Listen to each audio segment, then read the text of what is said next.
Mbak Bibi melihat hubungan bencana ini dengan wajah demokrasi kita ini kira-kira memang connect langsung atau enggak sih? Connect, sangat connect. Jadi pas banget apa yang disampaikan oleh Bang Timar barusan. Kalau di Dirty Vote kan sebenarnya itu yang namanya otak sama ongkos ya.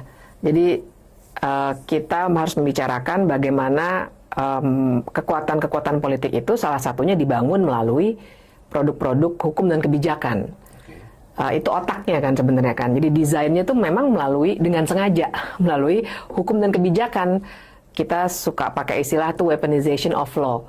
Jadi dengan sengaja para pemegang kekuasaan itu untuk kepentingan mereka sendiri, akumulasi modal mereka sendiri, untuk ongkos mereka berpolitik, mereka memproduksi hukum-hukum model Omnibus Law Cipta Kerja itu.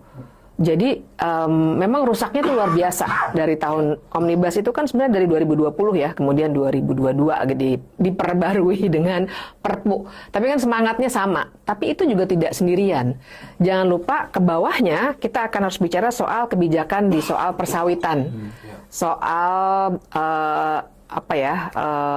perkebunan sawit yang diputihkan misalnya, itu ada di Undang-Undang Cipta Kerja juga. Sehingga penegakan hukumnya nggak ada sebenarnya karena dianggapnya hanya kesalahan Administrasi, betul. Sehingga keterlanjuran udahlah kita putihkan saja. Nah, kemudian misalnya adalah proses untuk menghitung ini mana nih kebun sawit yang mau kita hitung untuk diputihkan, tapi kemudian dibagikan lagi kepada itu kan yang lewat kelompok-kelompok. Satgas PKH itu. Yang melalui Satgas penertiban kawasan hutan itu. Tertibnya untuk siapa? Untuk agrinas. Nah, itu dia. Jadi tapi kan itu bentuknya policy. Jadi saya setuju dengan Bang Timar, saya kira semua juga sudah lumayan sering membicarakannya, bahwa kalau kita bicara hukum yang legal dan tidak legal, banyak hal itu dilakukan memang secara legal, tapi legalnya itu sebenarnya tidak bermoral.